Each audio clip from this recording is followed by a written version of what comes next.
तो आज हम लोग मापन के अंतर्गत क्या जानेंगे। आज हम लोग जैसे दुकान पे जाते हैं, कोई सामग्री अगर खरीद के लाते हैं, दुकानदार से लाते हैं ना खरीद के, हम अपने दैनिक जीवन में क्या करते हैं, अपने घर में जो उपयोग की सामग्री है वो दुकान से खरीद के लाते हैं ना हम लोग। लाते हैं खरीद के।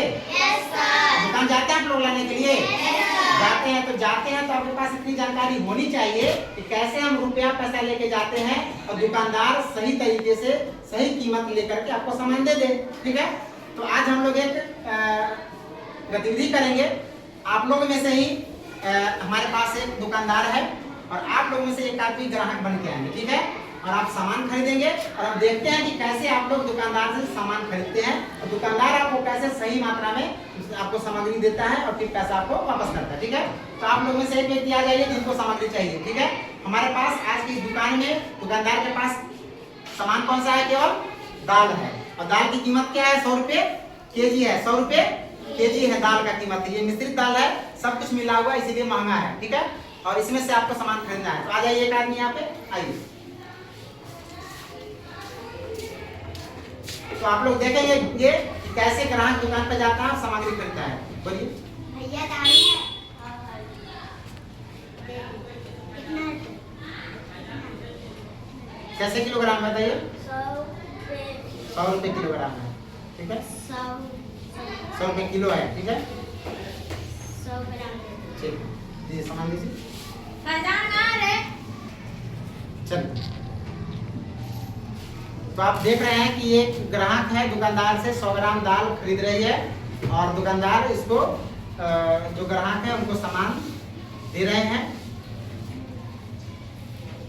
ये हो गया 100 ग्राम हो गया। ठीक है,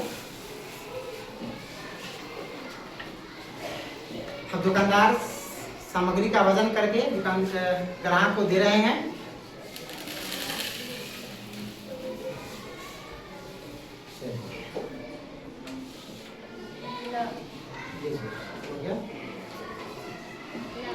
अब ग्राहक के द्वारा कितना दिया गया है राशि, 200 का नोट है ना। कितना दिए से आप 100 ग्राम दाल का कीमत काट करके ग्राहक को पैसे वापस करेंगे। ठीक है,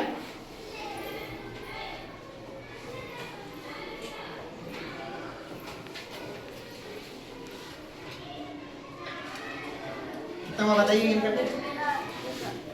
कितना दिया था, ये कितना दी थी, 200 रुपया। दाल कितना का हुआ, 10 रुपया का। क्यों, जैसे 100 रुपये किलो है तो 100 ग्राम में कितना हो गया, 10 रुपया हो गया। ठीक है, अगर 200 ग्राम लेता तो 300 ग्राम लेता तो 30 रुपया। 400 ग्राम लेता तो आप 50। अगर 500 ग्राम लेती तो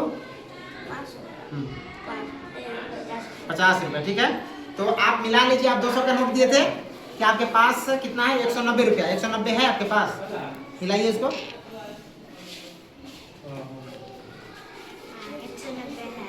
190 के लिए कौन कौन नोट दिया है आपको, 100 का नोट, 50 का नोट और 20 का कितना है, 2। यानी 100 का कितना नोट मिला आपको, 1। 50 का नोट कितना मिला, 1। और 20 का नोट कितना मिला, 2। कुल मिला कितना वापस किया, 190। 200 का नोट लाए तो हो गया आपका। संतुष्ट है दुकानदारी से। ठीक है, जाइए, जोरदार ताली आप लोग बजा दी जाती है।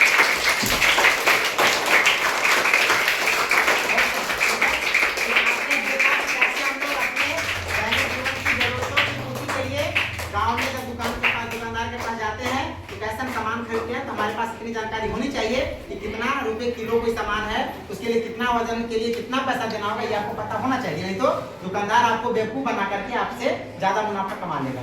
ठीक है, धन्यवाद।